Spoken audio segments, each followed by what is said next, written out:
탄핵 정국에서의 공격과 방어를 시작하겠습니다. 2025년 1월 중순경 국민의힘의 지지율은 더불어민주당의 지지율을 넘어섰다가 엎치락뒤치락하며 팽팽한 국면을 이어가고 있다. 지금 그렇죠. 조금 뒤처지는 결과도 나오고 있죠. 앞서 나가는 결과도 나오고 있고, 물론 이러한 사정은 박근혜 대통령 탄핵 정국 때보다는 훨씬 나은 국면이긴 하다. 박근혜 대통령 때는 우파 정당 지지율이 급락을 했었죠. 회복을 하지 못했죠. 근데 지금은 엎치락뒤치락 하고 있다. 팽팽하다. 그러니까 많이 나아지긴 했죠. 최근에 타겟책으로 중도적 입장을 취해야 한다는 주장이 많이 나오고 있다. 그런 입장들이 많이 나오죠. 그래요. 많은 사람들이 주장하고 있어요.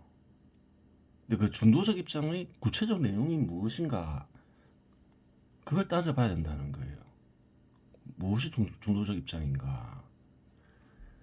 사과한 뒤 탄핵을 찬성하고, 그렇죠.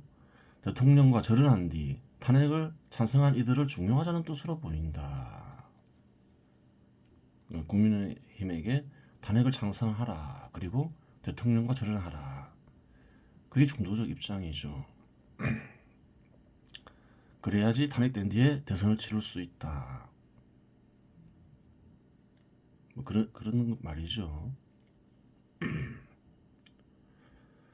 물론 이러한 주장을 하는 이들은 역사와 경험으로부터 아무것도 얻지 못한 이들이다. 역사와 경험으로부터 아무것도 얻지 못한 이들이 많아요. 그렇게 주장하는 이유가 있겠죠. 실제로 그러한 입장은 박근혜 대통령 때 이미 취해 보았기 때문이다. 결과는 다음과 같다. 박근혜 대통령 때 어떻게 했나요? 대통령이 여러 번 사과했죠. 거의 울다시피 뭐 이러려고 대통령 했나 하고 막 그랬죠. 사과도 많이 해보고 또 그 절연도 하고 그랬죠. 뭐 그런 식으로 이제 대통령 선거를 치렀는데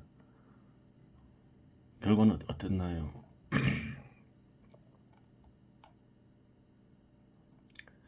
하여간 좀 봐야 돼요. 그때 여론조사가 어땠냐 하면 딱 이 무렵이죠. 3월 1주차 대통령 선거가 대통령 탄핵이 결정되기 전에, 파면이 선고되기 전에 어땠냐. 한국갤럽 여론조사죠. 3월 10일 정도 선고가 있었는데 한 2월 28일 지금하고 딱 비슷해요. 그때 자유한국당이 12%였죠. 바른정당 5%, 더불어민주당 44%. 그래요. 그런데 실제 결과는 어떻게 나왔나요? 선거 결과 볼게요. 현 시점이라고 하여 과연 하여 과거와 다를까? 그래요. 예전에 비하면 엄청 좋은 결과죠. 그때 중도적 입장을 취했다는 거예요. 중도적 입장을 취하라고 말하는 사람들이 주장하는 거는 다 알잖아요. 그렇게 했더니만 정당 지지율이 12%가 나오더라. 지금하고는 완전히 다르죠. 당연히 깨지긴 했죠. 바른정당으로 두 개 합쳐도 17%밖에 안 되잖아요. 심각했다. 확인이 되죠. 중도적 입장을 취하게 되면 국민의힘 지지율은 급락하고 4분 5일 된다. 그 이유는 뭔가요? 이미 과거에도 확인됐지만 사람들의 견해와 감정이란 거는 그때나 지금이나 크게 다르지 않다는 거예요. 이미 확인이 된다는 거예요. 그래서 그런 입장을 취하라고 하는 사람은 역사와 경험으로부터 아무것도 배운 것이 없다, 이렇게 얘기하는 거예요. 다 사람들이 하는 일인 거죠. 물론 탄핵 전국에서 한국갤럽 조사 결과는 현 시점이나 과거 시점이나 상당히 불리하게 나오는 것도 사실이다. 이는 2017년 19대 대통령 선거 결과에서 입증된다. 믿지 말라는 거예요.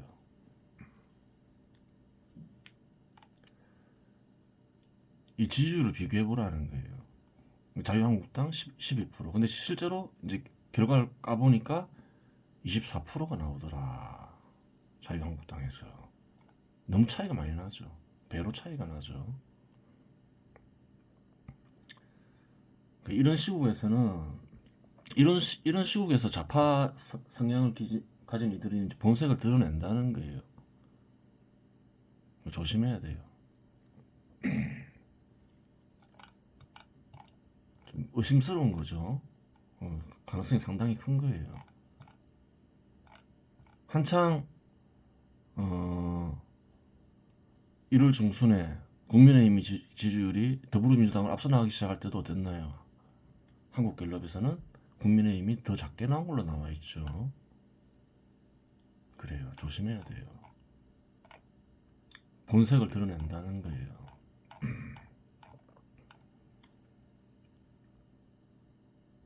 본색을 드러내는 경우가 많아요. 좌파 인사들이 사회 곳곳에 많이 있죠. 조심해야 돼요. 처음에 그 12월 8일자에 이거를 쓰니까 뭐라 했나요? 좌파 언론 기관은 물론이거니와 우파 언론 기관으로 알려진 조선일보, 동아일보, 중앙일보 등도 더불어민주당을 중심으로 한 국회 탄핵을 통한 내란 행위에 대한 언급은 전혀 없고 윤석열 대통령의 내란 진압 행위를 마치 부당하고 위법한 행위처럼 보도하고 있으니 이는 어찌된 노릇인가. 박근혜 대통령 때도 그랬다. 알 수 없다. 본색은 이런 시기에 드러난다. 그래요. 뭐 요즘에 어떻게 보도하고 있는지 모르겠다마는 그래요. 예전에 그랬다. 본색을 드러낸다. 그렇게 얘기했었죠.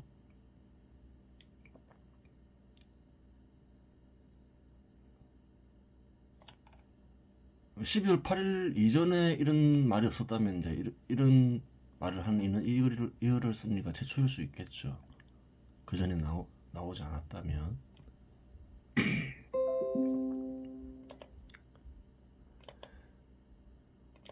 뭐 언론기관이나 여론기관에 맞는 건 아니죠. 좀 확인되는 걸로는 뭐 수사기관이건 사법기관에도 그래요.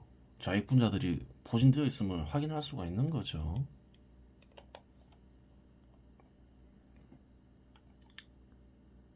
한국갤럽 조사에서 국민의힘이 조금 뒤처지면 팽팽한 상황으로 보면 되고 지지율이 팽팽한 국면이면 현실에서는 앞서 나가는 것으로 보면 된다. 10%나 차이 났죠. 예전에도 실제 결과보다 10% 12%가 적게 나왔죠. 한 5% 내외에서 지고 있다. 그럼 한국갤럽 기준으로 봐서 그럼 팽팽하다고 보면 되고, 팽팽하다 그러면 이기고 있구나 그렇게 생각하면 된다는 거예요.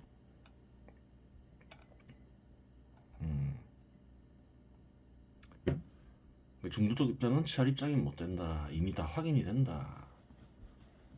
그러니까 국민의힘 의원들도 보면 경험이 있는 사람들은 알죠. 그러니까 예전과 같은 입장을 취하진 않는 거죠. 근데 예전과 같은 입장을 취하는 이들도 있죠. 사과해야 된다. 탄핵 찬성해야 된다. 그래요. 그 시절을 제대로 겪지 못한 젊은이라서 그럴 수도 있고. 그래요. 배우는 게 별로 없다는 거예요. 머리는 좋을지 모르지만 한동훈 전 대표도 어떤가요? 그때 돌이켜 보면 자기가 취해야 할 그 입장을 알 텐데 그랬으면 좋은 기회가 됐겠죠. 의심할 여지 없이 우파 지도자가 되면서 대통령 후보가 됐겠죠. 근데 그렇지 못하다는 거예요. 사람들이 뻔히 보면서도 대부분 사람들은 잘 못 배우죠. 그래도 많이 나아진 거예요. 국민의힘 국회의원들 상당 부분은 그래도 배운 게 있으니까 예전과는 다른 입장을 취한 거겠죠.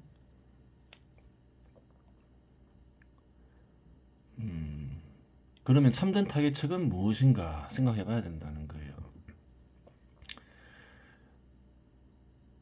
왜 치고 나가지 못하는가, 평평한 국면에서. 현재 더불어민주당의 입장과 국민의힘의 입장은 무엇인가, 입장을 비교해 보자는 거예요. 더불어민주당의 입장은 대통령을 내란 세력으로 규정하고,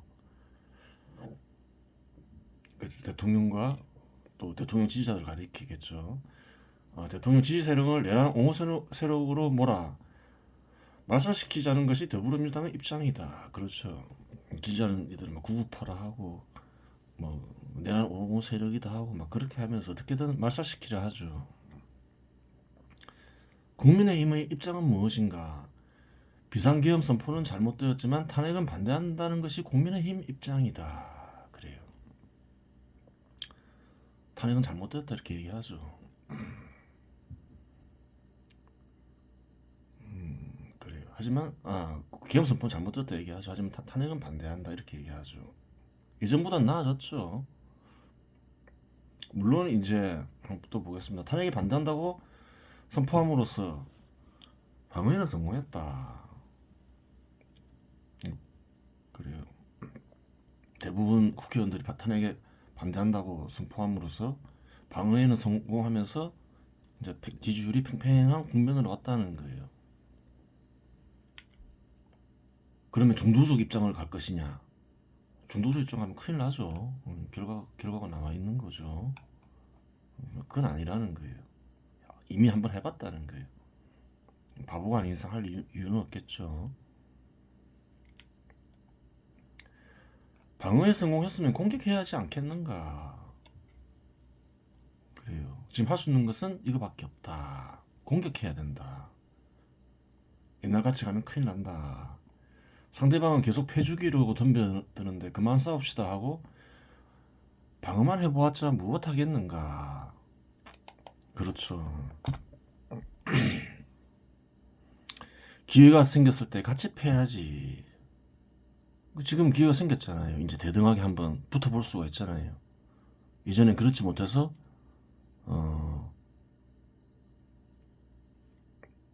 그래 했지만 이거를 쓰니는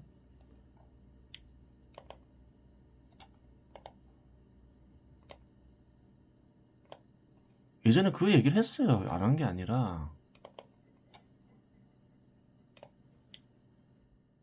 내란으로 내란 세력을 몰아서 말살시키라는데 그래요. 내란과 반란의 구도로 가라. 그래서 한번 붙어라. 데스매치를 해라. 이렇게 주문을 했죠. 언제 주문을 했냐? 1월 26일 날 이미 그렇게 얘기를 했어요.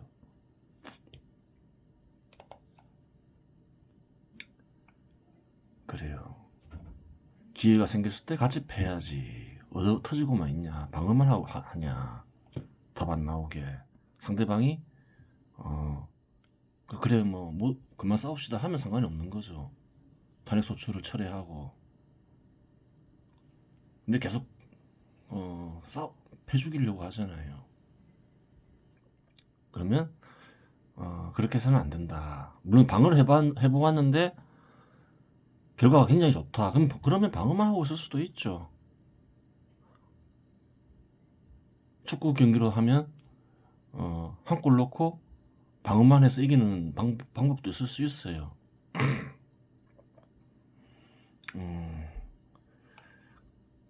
방어를 아주 잘해야 되겠죠. 그러려면 질싸움이라면 방어만 하다 지느니 같이 패면서 지는 것이 억울하지 않은 법이다. 이 싸움이 만약에 어차피 지는 싸움이다. 그럼 방어만 하다 지느냐 아니면 같이 패보느냐, 지면 결과는 뭐 다르지가 않죠. 그래요. 박근혜 탄핵 때 이미 겪어봤잖아요. 결과는 똑같다는 거예요. 또한 패서 이길 수 있으면 패는 것이 맞다. 어떤 경우에나 공격이 맞다는 거예요.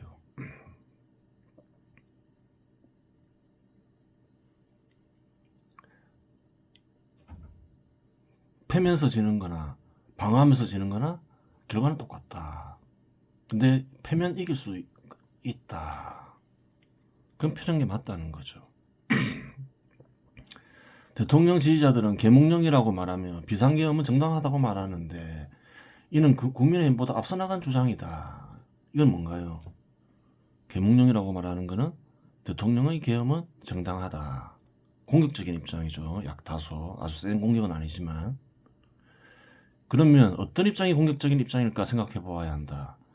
두 가지 입장이 있을 수 있다. 1번과 2번이 있다.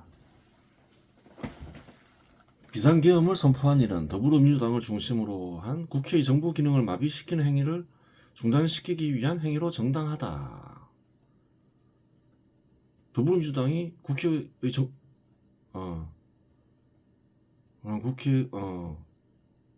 이런 더불어민주당을 중심으로 한 국회가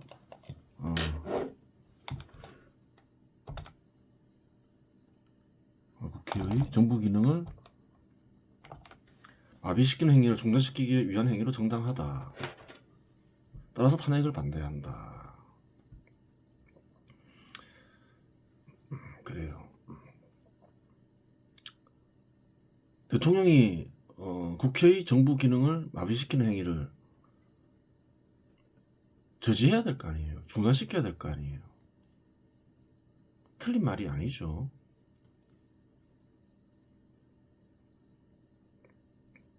그래요.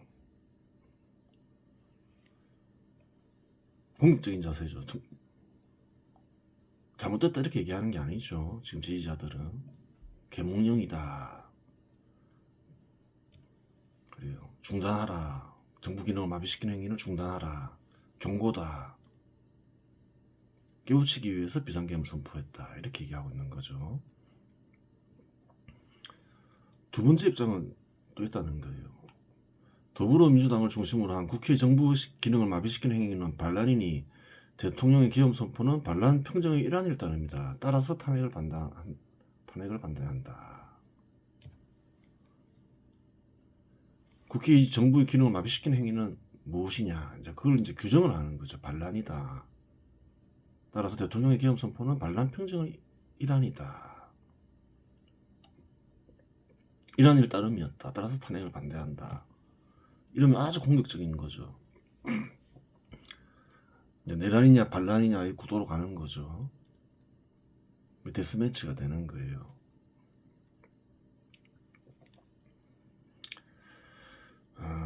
입장은 현재 대통령은 지지자들이 취하고 있는 입장으로 너희가 잘못했으니 잘못을 일깨우기 위한 대통령 입장은 정당하다는 입장이다. 이는 탄핵은 잘못한 일이라는 국민의힘의 수비적 입장과는 완전히 다른 공격적인 입장이다. 그렇죠. 잘못한 게 아니라는 거예요. 대통령 행위는. 국민의힘은 잘못했다 이렇게 얘기하고 있잖아요. 하지만 더불어민주당의 공격보다는 약한 공격이다. 상대방은 패는데 이쪽은 훈계하는 정도의 공격이라고 하겠다. 그렇죠. 계몽시킨다는 거는 그냥 일깨우고 있잖아요. 너희가 잘못한 거야 이러면서 상대방은 패고 있는데 네가 잘못하면서 왜 패느냐 이제 이 정도라는 거예요.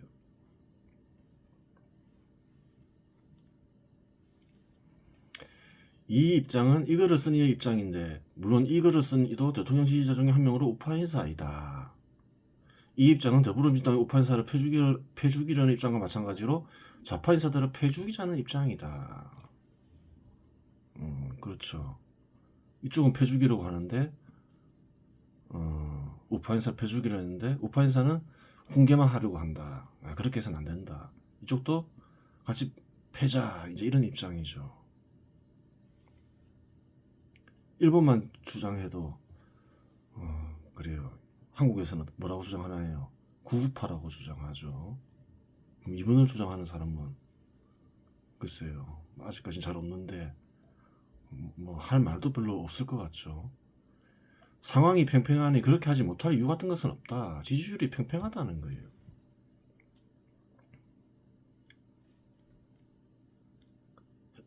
굳이 뭐 방어나 회피할 이유가 없다는 거죠. 팽팽한 입장에서는 같이 패는 거지. 진실은 무엇일까? 윤석열 대통령의 내란인가? 아니면 더불어민주당의 반란인가? 진실은 무엇일까 따져볼 필요는 있겠죠.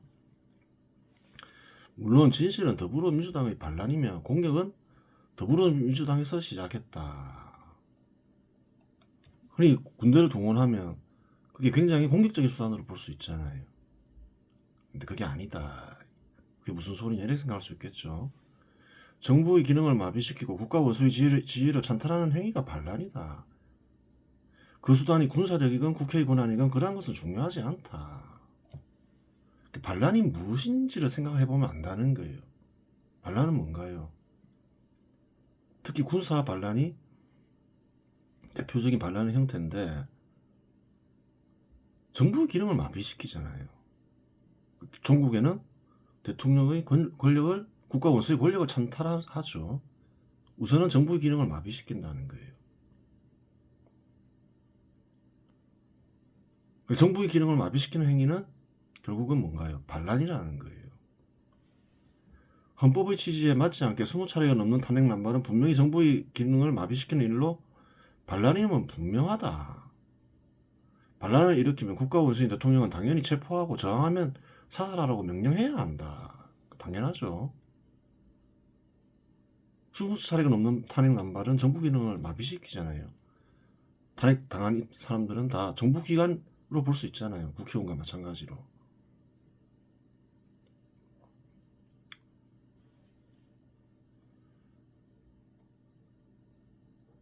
그러면 반란이 확실하니까 원래는 그래요. 체포하라고 하는 게 맞죠. 원래는 그 저항을 사살하라고 해야 된다는 거예요.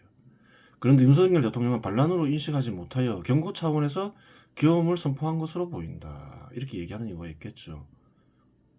즉 대통령이 대부분의 지지자들이 주장하는 계몽령은 정확한 판단이다. 혹자는 계몽령이 아닌 것처럼 얘기하는데 이거를 쓰니는 계몽령이 맞는 것은 맞다 이렇게 얘기하고 있죠. 만일 반란이라고 규정하였다면 우선은 반란을 중단하라고 국회에 경고부터 했을 것이다. 너희들 행위는 반란이니까 그만해라. 안 그러면 내가 손을 쓰겠다. 이게 문제가 돼야 된다는 거예요. 겁먹냐 안 먹냐, 경고를 받아들이냐 안 받아들이냐 보면서 계엄을 선포했겠죠. 또한 계엄을 선포했다면 체포하거나 사살하라고 명령했을 것이며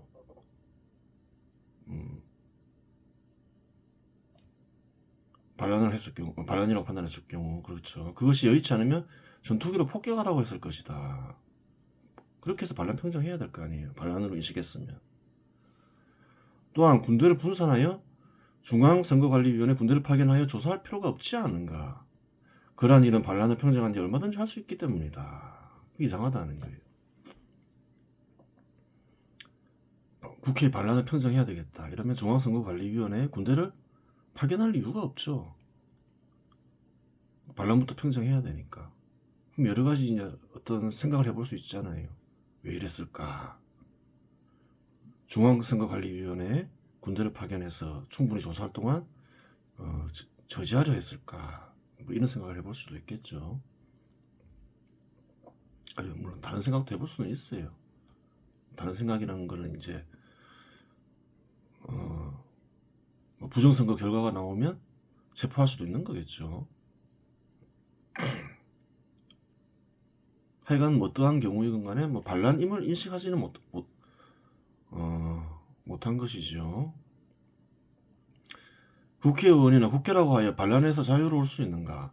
한국은 신분제도를 부정하는 사회이다. 어떤 이들은 국회는 노타치해야 된다 이런 얘기하죠. 그럼 국회의원은 반란을 일으켜도 되나? 이런 생각을 해볼 수 있잖아요. 한국은 신분제도 부정하는 사회라는 거예요. 국회의원이건 누군 간에 반란을 일으켰으면 체포되거나 저항하면 사살되어야 된다는 말이겠죠. 국회의원 역시 반란을 일으키면 체포되어야 하고 저항하면 사살되어야 한다. 2025년 1월 19일 대통령 구속이 결정되자 분노한 젊은이들이 서부지법을 습격해 기물을 파손하여 잠시나마 정부 기능을 마비시켰다는 이유로 구속되었다. 더불어민주당이 탄핵소추를 통해 장기가 마비시킨 검사장이나 감사원장 같은 것들은 감사원장 같은 위치는 모두 정부 기관이다. 다 정부 기관이죠. 장기간 중단시켰죠. 젊은이들이 구속을 생각하면 반란을 일으킨 국회의원들을 사형시키는 것 외에 다른 처벌이 있을 수 있겠는가? 단기간 아주 잠시나마 정지시켜도 구속되는데 장기간 정부기관을 구속시켰다는 거예요. 20차례가 넘는 탄핵을 통해서. 그렇죠. 그의 대가는 무엇일까 한번 생각해 볼 필요가 있다는 거예요. 예외 같은 건 없다는 거예요. 신문제 사회도 아니고 국회의원이라고 해서 반란 일으키면 자유롭다? 그런 일은 있을 수 없는 거죠. 국회가 행정부나 대통령보다 권위 있어서 우위에 있는 정부기관인가? 국가의 원수는 대통령이지 국회나 국회의장이 아니다. 대통령은 국가의 원수이며 이 헌법에서 규정하고 있죠. 대통령이 군대를 동원한 계엄선포를 매우 공격적인 행동으로 거부감을 가질 수도 있다. 더불어민주당을 중심으로 한 국회가 반란을 먼저 일으켰고 대통령은 반란을 평정할 의무가 있다. 반란을 먼저 일으켰죠. 즉 대통령의 계엄선포는 국회의 반란에 대응하는 행위로 수비행위이지 반란행위가 아니다. 공격행위가 아니다. 그래요. 군대를 동원하니까 매우 공격적인 행위가 아니었냐, 공격이 아니었냐 이렇게 생각하는데 아니라는 거예요. 탄핵 남발이 없었다. 헌법의 취지에 맞게 탄핵을 했다. 좀 무리하더라도. 그랬으면 계엄을 선포했겠냐는 거예요. 20차례 넘는 계엄 선포가 없었으면 안 했겠죠. 고로 반란 평정을 위한 계엄 선포는 정당하며 헌법 취지에 맞다는 거예요. 반란을 평정해야 될 거 아니에요. 평정할 수 있는 수단으로 계엄 선포 외에 별다른 방법이 있냐는 거예요.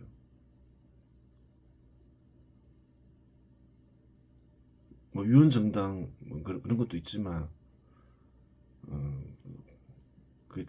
그것보다는 이게 더 맞는 방법이긴 하죠. 된다는 보장이 없으니까 소동만 일으킬 수 있으니까 성공할 수 있으면 이게 맞다는 거예요.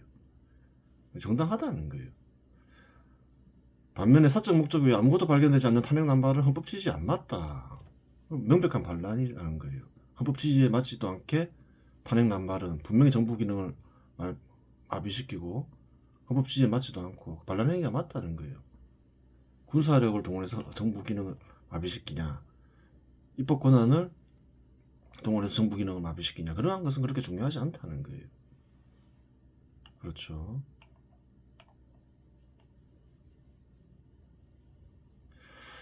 그래요. 재판이 대통령한테 유리하게 돌아가는 건 아니죠, 사실상.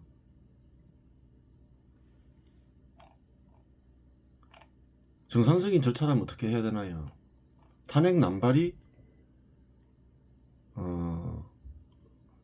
대통령의 행위를 일으켰으니까 탄핵 남발이 없었으면 계엄 선포도 없었을 거 아니에요. 그 탄핵에 대한 판단이 원래 앞선 뒤에 그 다음에 어떻게 해야 되나요? 판단하는 게 맞죠. 그렇잖아요. 대통령 탄핵했는데 뒤에